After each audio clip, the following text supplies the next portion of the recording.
Hi, Michael H. James here again, and my friends call me Herb the Herb Man. In this video, I'm going to show you how to extend the growing season of your herbs so that you can enjoy them all winter long. Let's assume that you had a successful growing season, raised lots of herbs, and you've grown fond of fresh herbs in your recipes. How do you extend your growing season into the fall and the winter? You have to consider the type of herbs that you actually want to use, and when you do that, that'll determine how you can plant them and bring them inside.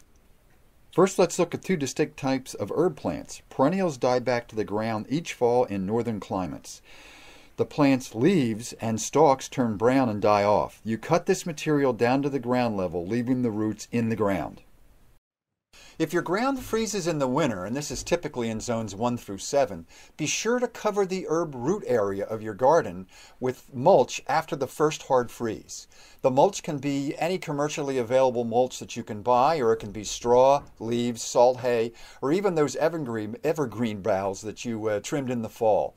Remove the mulch when all danger of frost is past, and this varies by the location that you are within your temperate zone. You can extend your growing season by digging up some of your annuals and repot them and move them indoors in the fall prior to the first frost. One thing to keep in mind is that you have to make sure that your repotted herbs are free of pests like spiders and mites and aphids that might be lurking under a leaf. They can cause damage to your existing houseplant. I use a soapy water solution that I can spray onto the herbs. After 15 minutes, I spray the plants with fresh water. That usually does the trick. In the northern regions, you can dig up rosemary plants, lemon verbena, as well as marjoram or lemon thyme. Repot them and enjoy fresh herbs all winter long.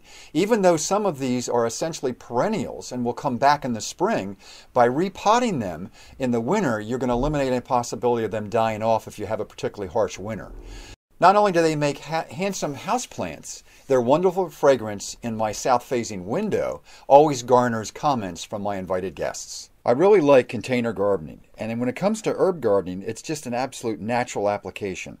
Herbs in containers can be moved around your property as seasonal lighting conditions evolve.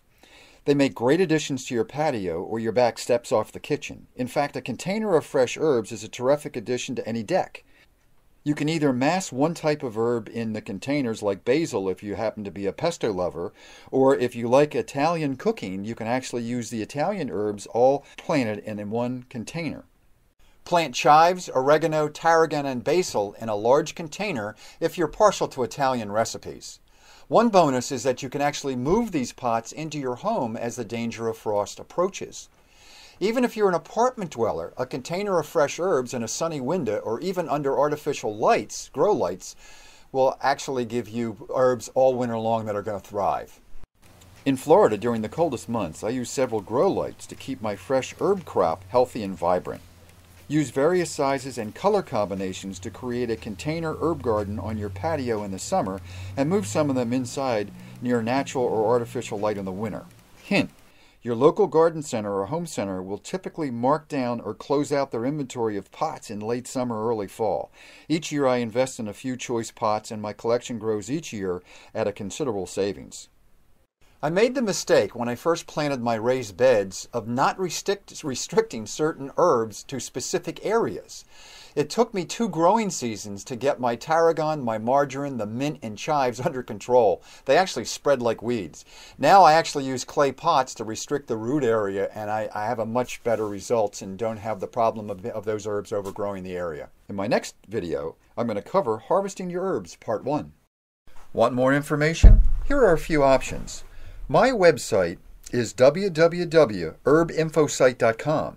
And the first option at my website is a complete ebook called The Practical Herb Garden Information Guide that complete everything you need to know about herb gardening. A second ebook is called How to Turn Your Herbs into Cash.